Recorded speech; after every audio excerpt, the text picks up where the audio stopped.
Hey, please. Barbara's been telling you about these great-grandfathers.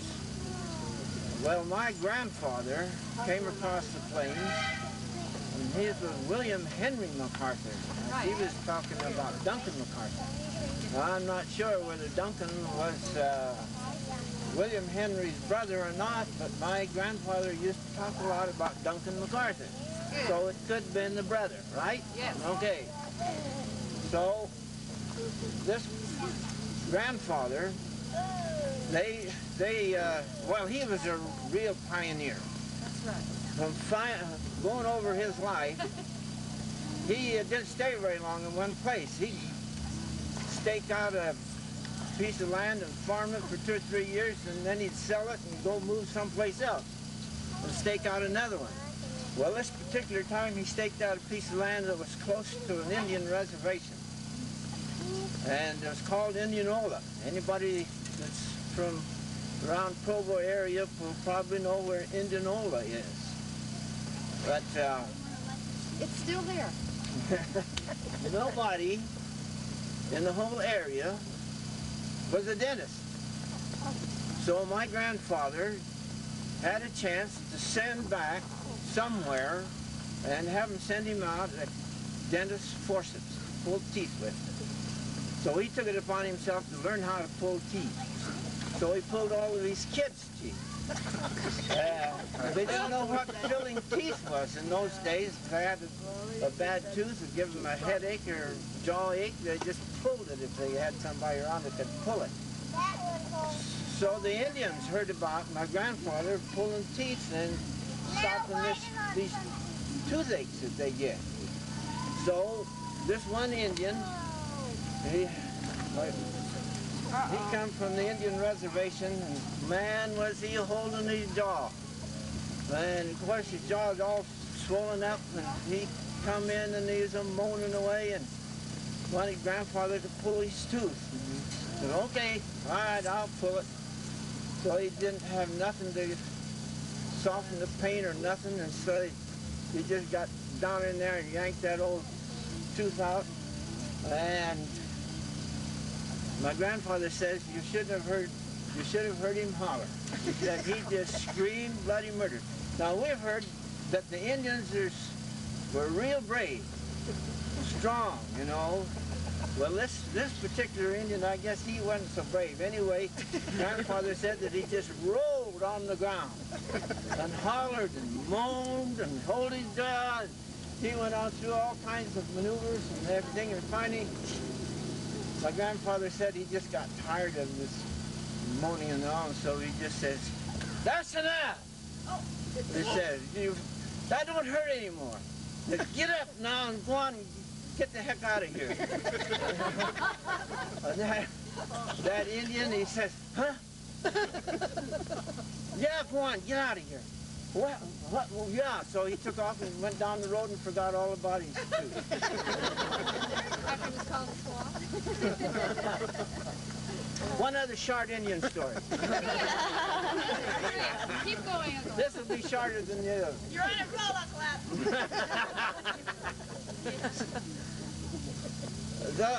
Each settlement had a blacksmith shop. It could have been at their own house. It could have been in their, just a little village. And usually it was close to an Indian reservation of some kind. So they would kind of congregate around the blacksmith shop, like some of us do around a beer parlor somewhere. But anyway, there's about half a dozen or so of the natives are in the blacksmith shop, and the blacksmith was really going to town and pounding stuff up, making horseshoes and whatnot. And when the Indian braves, I guess about 20 years old, he comes in and he was interested too, and he was standing there watching. Pretty quick there was a red hot piece of metal flies off of the blacksmith's hammer he hit and went right out towards the Indian. Well, that Indian, he jumped like said he'd seen a ghost or something. Anyway, all of them laughed because he had jumped so high and so far away, and he didn't like that. He didn't like anybody laughing at him. So he went right over with his bare hands and picked up that red-hot piece of metal and held it right up at him like this. And the smoke rolled out of his hand. And then he threw it down and took off and went home. Those 6, they quit laughing immediately.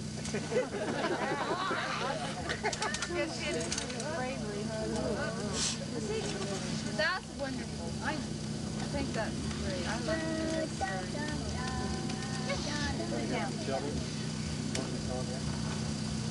Yeah, I think so. Yeah, one more guys song. ready to sing where you're at? Everybody? Everybody knows it, I bet. Still? I'm right here. Okay. Still. Hey, you guys, you gonna come over and sing? Get over here. Oh, no, we lost them. We'll just sing for where we are. They did good.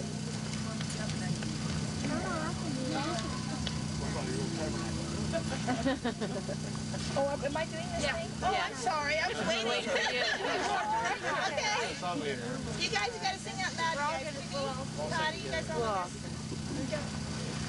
I am the child of God, and He has sent me here, has given me an earthly home, with parents kind and dear. Lead me, guide me, walk beside me, help me find the way. Teach me all that I must do to live with Him someday.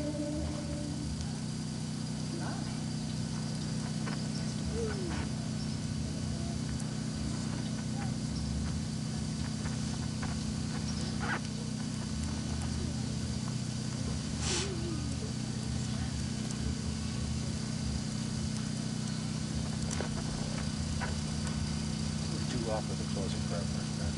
Sure. We'll have a closing prayer by Brent. Our Father which art in heaven, we come before you at this time. We give thanks unto thee for the opportunity we've had to gather together as a family and to reminisce and remember some of our heritage. Father, we pray that thou be with us the remainder of this day and the remainder of this family trip, that no harm will befall us, and we'll all be able to enjoy ourselves, and when the time comes of it, return in safety to our homes. We pray that thou be with this family, we may remember each other and do those things that thou would have us do. And we pray this in the name of the Lord Jesus Christ. Amen. I just want to thank all of you for coming to this reunion. It's just been really a neat experience. Thanks again. And our campfire will be tonight. Those that are leaving right away, I'd like to get your family videotape before you go. That's a must. Okay? And find the camera. Go ahead.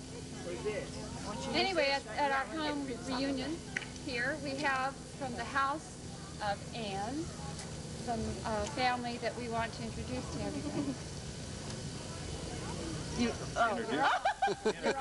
Okay, all right.